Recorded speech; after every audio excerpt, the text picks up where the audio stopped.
ವೀಕ್ಷಕರೇ ನಮಸ್ಕಾರ. ನೀವೀಗ ನೋಡ್ತಾ ಇರುವಂತಹ ವಿಡಿಯೋ ನಮ್ಮ ಸ್ನೇಹಿತರ ಮೊಮ್ಮಗುವಿನ ನಾಮಕರಣ. ಇದು ಯಲಹಂಕ ಪಟ್ಟಣಕ್ಕೆ ಸೇರಿದಾಗೆ ಅಕ್ಕಿರ ಆರ್ಕೇಡ್ನಲ್ಲಿ ಇಟ್ಕೊಂಡಿದ್ರು. ಬಹಳ ಅದ್ಧೂರಿ ಕಾರ್ಯಕ್ರಮ. ಆದರೆ ಸ್ನೇಹಿತರೆ, ನಾನು ಹೇಳೋದು ಇಷ್ಟೇ, ಅವರು ಅದ್ಧೂರಿ ಕಾರ್ಯಕ್ರಮ ಮಾಡಿಕೊಂಡ್ರು. ಭಾಳ ಯಾರು ಅವರು ಬೇಕಾದ ಸ್ನೇಹಿತರುಗಳನ್ನೆಲ್ಲ ಬರಮಾಡ್ಕೊಂಡ್ರು, ಇಟ್ಕೊಂಡ್ರು, ಮಾಡಿದ್ರು. ಓಕೆ, ಒಪ್ಕೊಳ್ಳೋಣ. ಆದರೆ ನಮ್ಮ ಜನ ಸಂಬಂಧಿಕರುಗಳು ಇವ್ರುಗಳು ಹೆಚ್ಚು ಬಂದಿಲ್ಲ. ಯಾಕಂದರೆ ಅಯ್ಯೋ ಗೊತ್ತಾಗಿ ದೂರ, ಅಲ್ಲಿಗೆ ಗಂಟೆ ಅವನು ಹೋಗೋಣ.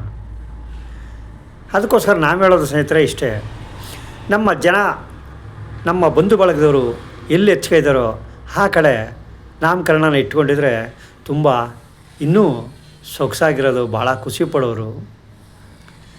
ಎರಡನೇ ಪಾಯಿಂಟು ಸ್ನೇಹಿತರೆ, ಇಂಥ ಅದ್ಧೂರಿ ಕಾರ್ಯಕ್ರಮಗಳನ್ನ ಎಲ್ಲೋ ಕಾಣೋ ಜಾಗದಲ್ಲಿ ಇಟ್ಕೊಳ್ಳೋದಕ್ಕಿಂತ ಬೆಂಗಳೂರು ನಗರಕ್ಕೆ ಸೇರಿದಾಗೆ ಸುಮಾರು ಅನಾಥಾಶ್ರಮಗಳು, ವೃದ್ಧಾಶ್ರಮಗಳು ಬೇಜಾನಿದ್ದಾವೆ. ಒಪ್ಪತ್ತಿನ ಊಟನೂ ಕೂಡ ಅವ್ರಿಗೆ ಸಿಕ್ಕದಿರೋವಂಥ ಆಶ್ರಮಗಳು ಕೂಡ ಇದ್ದಾವೆ. ಅಂಥ ಆಶ್ರಮಗಳಿಗೆ ಹೋಗಿ ಅನಾಥರಿಗೆ, ವೃದ್ಧರಿಗೆ ಒಪ್ಪತ್ತಿನ ಊಟ ಕೊಟ್ಟಿದ್ದಿದ್ರೆ, ಅಲ್ಲೇ ಕಾರ್ಯಕ್ರಮ ಇಟ್ಕೊಂಡು ಒಪ್ಪತ್ತಿನ ಊಟ ಕೊಟ್ಟಿದ್ದರೆ ಅವ್ರ ಸಂತೋಷ ಎಷ್ಟಿರ್ಬೋದು ಸ್ನೇಹಿತರೆ, ಲೆಕ್ಕ ಮಾಡ್ಕೊಳ್ಳಿ. ಸ್ನೇಹಿತರೆ, ನಾವು ಕಾರ್ಯಕ್ರಮಕ್ಕೆ ಹೋಗ್ತೀವಿ, ಇಲ್ಲ ಅಂತಲಲ್ಲ. ಹೋದರೆ ನಮ್ಮದೇನಿದು, ಮಗು ನೋಡ್ತೀವಿ, ಮಗು ನೋಡೋದೊಟ್ಟಿಗೆ ತಟ್ಟೆ ನೋಡ್ತೀವಿ. ಊಟ ಆಯಿತಾ, ಬಂಡಿ ಬಿಡ್ತಾ ಇರ್ತೀವಿ. ಆಯಿತು, ಬರ್ತೀವಿ ಅಣ್ಣ, ಓಕೆ, ಬಾಯ್, ಮತ್ತೆ ಸಿಗೋಣ, ಇಷ್ಟೇ.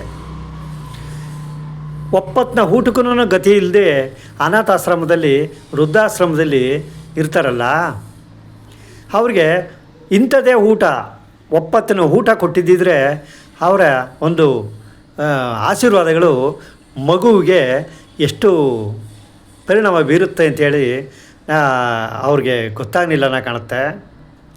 ಮತ್ತು ಸ್ನೇಹಿತರೆ, ಇಂಥ ಕಾರ್ಯಕ್ರಮಗಳನ್ನ ಅನಾಥಾಶ್ರಮಗಳು, ವೃದ್ಧಾಶ್ರಮದಲ್ಲಿ ಮಾಡಿ ನಿರ್ಗತಿಕರಿಗೆ ಒಪ್ಪತ್ತಿನ ಊಟ ಕೊಟ್ಟಿದ್ದಿದ್ರೆ ತುಂಬ ಚೆನ್ನಾಗಿರೋದು ಅಂತ ನನಗನ್ನಿಸುತ್ತೆ ಸ್ನೇಹಿತರೆ. ಹಾಗಾಗಿ ಸ್ನೇಹಿತರೆ, ಯಾರಾದರೂ ಇಂಥ ಕಾರ್ಯಕ್ರಮಗಳನ್ನ ಇಟ್ಕೊಳ್ಳೋಕ್ಕೆ ಇಷ್ಟಪಟ್ಟಿದ್ದರೆ ತಾವು ದಯಮಾಡಿ ಬೆಂಗಳೂರು ನಗರದಲ್ಲಿರುವಂತಹ ಅನಾಥಾಶ್ರಮಗಳು, ವೃದ್ಧಾಶ್ರಮಗಳು, ಯಾವುದಾದ್ರು ಒಂದು ಕಾರ್ಯಕ್ರಮ, ಯಾವುದಾದ್ರು ಒಂದು ಆಶ್ರಯಗಳು, ಇಂಥ ಆಶ್ರಮಗಳಿಗೆ ಹೋಗಿ ನಿಮ್ಮ ಒಂದು ಏನಿದೆಯೋ ಕಾರ್ಯಕ್ರಮನ ಇಟ್ಕೊಂಡು ಅವರಿಗೆ ಒಂದು ಒಪ್ಪತ್ತಿನ ಊಟ ಕೊಟ್ಟಿದ್ದಿದ್ರೆ ಅದರಂಥ ಸುಖ, ಸಂತೋಷ, ಖುಷಿ ಹೇಳೋಕ್ಕೆ ಆಯ್ತಿರಲಿಲ್ಲ ಸ್ನೇಹಿತರೆ. ಇಷ್ಟು ಹೇಳ್ತಾ ಸ್ನೇಹಿತರೆ, ನಾನು ಈ ವಿಡಿಯೋನ ಮುಗಿಸ್ತಾ ಇದ್ದೀನಿ. ಯಾರು ತಪ್ಪು ತಿಳ್ಕೊಬೇಡಿ. ನನ್ನ ಒಂದು ಮನಸ್ಸಿನಲ್ಲಿ ಏನಿದೆಯೋ ಅದನ್ನು ನಾನು ಹೇಳಿದೆ. ತಾವು ಏನೋ ಬೇಜಾರು ಮಾಡ್ಕೋಬೇಡಿ. ಏನಾದರೂ ಕಮೆಂಟ್ ಮಾಡೋದೇ ಆದರೆ ನಾನು ಯಾವಾಗಲೂ ಇನ್ಬಾಕ್ಸ್ ಓಪನ್ ಆಗಿರ್ತದೆ. ತಮ್ಮ ಅನಿಸಿಕೆ, ಅಭಿಪ್ರಾಯಗಳನ್ನ ನನ್ನ ಕಮೆಂಟ್ ಬಾಕ್ಸ್ಗೆ ತಪ್ಪದೆ ಹಾಕಿ. ಮತ್ತೆ ಸಿಗೋಣ. ಇಂಥದ್ದೇ ಕಾರ್ಯಕ್ರಮಗಳಿಗೆ ಭೇಟಿ ಕೊಟ್ಟು ವಿಡಿಯೋ ಮಾಡ್ತೀನಿ. ಅಲ್ಲಿವರೆಗೆ ಬಾಯ್. ಎಲ್ರಿಗೂ ನಮಸ್ಕಾರ, ಒಳ್ಳೆಯದಾಗಲಿ. ಮತ್ತೆ ಸಿಗೋಣ ಮುಂದಿನ ವಿಡಿಯೋದಲ್ಲಿ.